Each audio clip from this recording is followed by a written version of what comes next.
Hello guys, welcome back to my channel.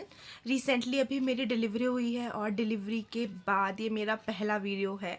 तो सबसे पहले तो आप सभी को wish you all a very happy new year. और मुझे कफ एंड कोल्ड हुआ है। और लास्ट वीडियो में मैंने आप सबसे बताया था कि मेरी डिलीवरी प्रिपरेशंस कैसी चल रही हैं। उसमें बस एक हॉस्पिटल बैग था जो कि रेडी नहीं हुआ था। अगर मुझे 2 से 3 दिन और मिल जाते तो शायद वो भी रेडी हो जाता, लेकिन मुझे इमरजेंसी में हॉस्पिटल जाना पड़ा। इस वजह से हॉस्पिटल बैग रेडी नहीं हो पाया। लेकिन हाँ, मैंने हॉस्पिटल बैग की चीज़ें कलेक्ट करके रखी हुई थी अपने पास, तो मुझे काफ़ी हेल्प हो गई। पहले मैंने लिस्ट बनाई, एक अपने लिए और एक बेबी के लिए। जो बेबी की लिस्ट थी उसमें से मैंने बहुत कम आइटम्स खरीदे और काफ़ी सारे आइटम्स डिलीवरी के बाद खरीदे, क्योंकि हमारे यहाँ डिलीवरी से पहले कुछ भी खरीदारी करना शुभ नहीं होता। लेकिन हाँ, जो चीज़ बहुत ज़रूरत की थी वो मैंने पहले ही खरीद के रखी हुई थी। सबसे पहले मैंने पैक किए पुराने कपड़े। ये मुझे मेरी दीदी और मेरी सिस्टर इन लॉ ने दिए थे। हमने एक भी न्यू कपड़ा नहीं खरीदा था क्योंकि वो शुभ नहीं होता, इसलिए हमने न्यू कुछ भी नहीं खरीदा। जितने कपड़े थे सब पुराने ही थे। डिलीवरी के बाद हमने शॉपिंग की नए कपड़ों की। ब्लैंकेट्स जो कि मेरी सिस्टर इन लॉ ने दिए थे और कुछ मेरे पास थे जो कि दीदी ने दिए थे। लेकिन स्टिल यहाँ पे ठंड बहुत ज़्यादा है, तो मैंने एक चीज़ ऑर्डर करके पहले से रखी हुई थी।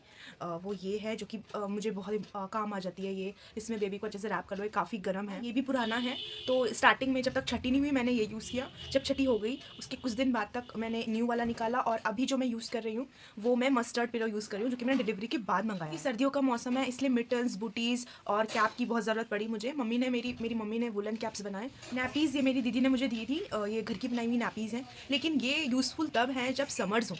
अभी विंटर्स हैं, बेबी को ठंड लग सकती है, इसलिए हमने फिर डायपर्स ही खरीदे। और कुछ चीज़ें जो कि छोटी मोटी थी जो मैंने पहले ही मंगवा के रखी थी। एक ये है बॉटल जो कि मैंने पहले ही मंगवा के रखी हुई थी, और दूसरा एक बहुत इंपॉर्टेंट चीज़ जो कि है रैश क्रीम। और एक बहुत इंपॉर्टेंट चीज़ है जो कि मैंने अच्छा हुआ पहले ही मंगा ली थी, वो है ये। जब इसमें आप बेबी को फीड करवाओगे तो वो मिल्क थोड़ा बाहर निकाल देता है, तो इसलिए ये बहुत ज़रूरी है मंगवाना, जो कि मैंने स्टार्टिंग में ही मंगवा के रखा हुआ था। नेक्स्ट चीज़ जो कि मैंने अपने लिए भी और बेबी के लिए दोनों के लिए मंगवाई थी वो है ये वाइप्स। वेट वाइप्स बहुत सॉफ्ट हैं, बहुत अच्छी हैं, तो ये भी बहुत इंपॉर्टेंट है। और चीज़ें जो बेबी के लिए हैं जिसमें जो लिस्ट में थी वो सब हमने डिलीवरी के बाद शॉपिंग करी। ये कुछ बेसिक चीज़ें थी जो हमें स्टार्टिंग में चाहिए थी, और हमें हॉस्पिटल बैग की इतनी ज़रूरत नहीं पड़ी बेबी के लिए, क्योंकि बेबी NICU में एडमिट था 2-4 दिन तक, तो हमें इन सब चीज़ों की इतनी ज़रूरत नहीं पड़ी।